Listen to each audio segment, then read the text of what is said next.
right, for regular viewers, you know we're in the middle of a series at the moment over this 2 weeks. I've given all our guests a bit of homework. I want them to suggest a stock they would put in a portfolio to help fund their kids' or grandkids' education costs. As I've explained before, I've got a daughter and daughter-in-law due in November. And it's been a topic of great conversation in our household recently as they're going, how do we pay for their education into the future? They look at me and I go, you're on your own, kiddos. But I'll see if I can help by picking the brains of the experts for something a little portfolio to invest in now. So Ben Clark, what's one stock you would have in a fund like that? Yeah, look, I picked a little bit of a cheat here, Koshi, but I picked a listed investment company, which is called MFF. So this was once a part of the Magellan Empire, and it was split off when Hamish Douglas and Chris Mackay, they're still big shareholders of Magellan, but Chris Mackay sort of went on his own ways, and he sort of retained this listed investment company as you'd almost call it like his,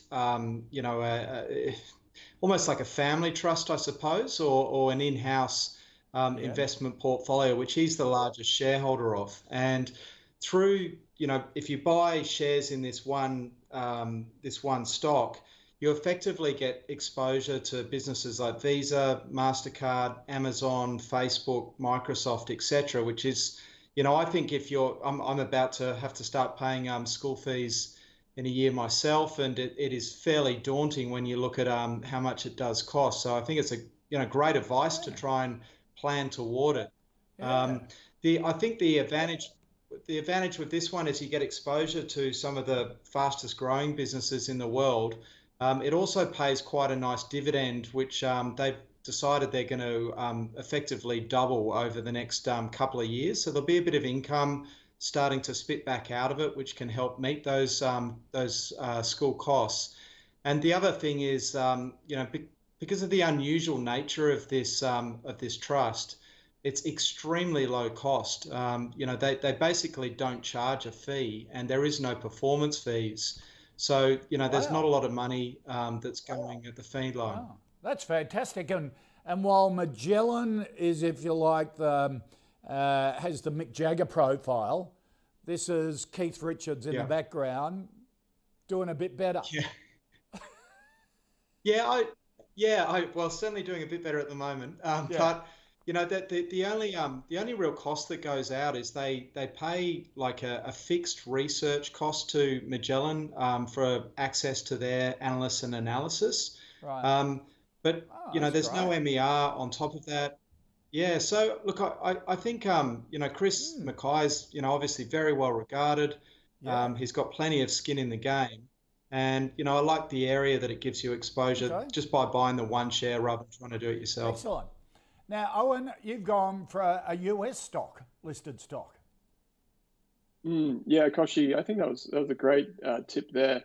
When I saw this come through via email, I thought, well, I guess there's the old analogy that to finish the race in first, you've got to first finish the race. And so the thing that I would be looking for if I was building a portfolio for children is basically something that you have very high conviction will still be around in 18 or 21 years or however long you've got to invest that money for them. I had actually a few names.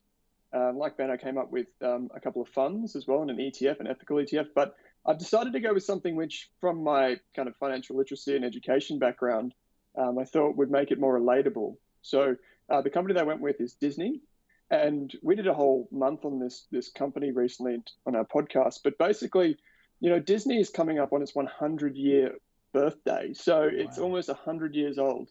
And if you think about business models and how rapidly they change, I think the one thing that stands the test of time is basically brand value. And kids and adults alike still want to be entertained. And if you look at some of the brands like Marvel, any of the sporting brands, stakes in like ESPN, these types of things, you've got the theme parks, so many great, call options embedded in this business, things that they still haven't truly monetized as well as they can. I was looking for my favorite comics and superheroes, and I think I kind of got dumbfounded that there's a list of over 300.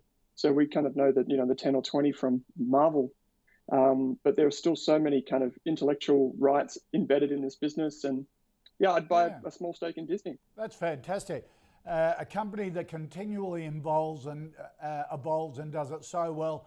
It has its own business school attached to it as well, which is world renowned. So two great suggestions.